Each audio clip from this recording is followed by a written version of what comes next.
1999 December 31 first இந்த நாள் உலகமே அழிய போகுதுன்னு இந்த உலகத்தில் இருக்கவங்க எல்லாரும் நம்புகிறாங்க.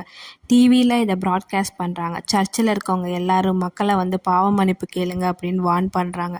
இந்த நாளை பார்த்து உலகமே பயந்துட்டு இருக்கும்போது ஏசாங் சிட்டியில் இருக்கவங்க மட்டும் இந்த நாளை பார்த்து பயப்படாமல் ஒவ்வொரு நாளும் நம்ம எப்படி இந்த கஷ்டமான வாழ்க்கையை சமாளிக்க போகிறோங்கிறத நினச்சி கவலைப்பட்டுட்டு இருக்காங்க. இந்த சூழ்நிலையில் ஏசாங் சிட்டியில் இருக்க ஒரு ஹாஸ்பிட்டலில் சேனி அமைதியாக உட்காந்துருக்கா. அவளுக்கு முன்னாடி இருக்க டாக்டர் என்ன சொல்ல வர போகிறாங்கன்னு அவளுக்கு தெரியும். ஆமாம், அவளோட ஹார்ட்டோட கண்டிஷன் ரொம்ப ஒஸ்ட் ஆயிடுச்சு.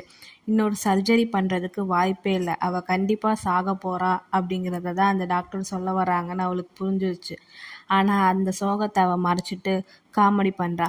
அட்லீஸ்ட் காஸ்மெட்டிக் சர்ஜரியாச்சும் பண்ணிக்கலாம்ல நான் அப்படின்னு காமெடி பண்ணிவிட்டு அந்த ஹாஸ்பிட்டலை விட்டு வெளியே வரான். வெளியே வரும்போது தான் சுற்றி இருக்கவங்கள பார்த்து அவளுக்கு உண்மையான அந்த புரியுது. நம்ம நிஜமாலும் சாக போகிறோம், இனிமேல் அவ்வளோதான் அப்படிங்கிற அந்த சோகம் அவளுக்கு வந்து தெளிவாக தெரியுது. இந்த வாழ்க்கையை நான் வாழ்ந்ததாகவே எனக்கு தெரியல, எங்கேயும் வெளியே போனதில்லை, எனக்கு பிடிச்ச ஒரே விஷயம் இந்த உலகத்தில் இருக்க எல்லா இடத்தையும் சுற்றி பார்க்குறது தான், அது கூட எனக்கு நடக்கலை அப்படின்னு அவளுக்கு அந்த சோகத்தில் அவள் மூழ்கி இருக்கா.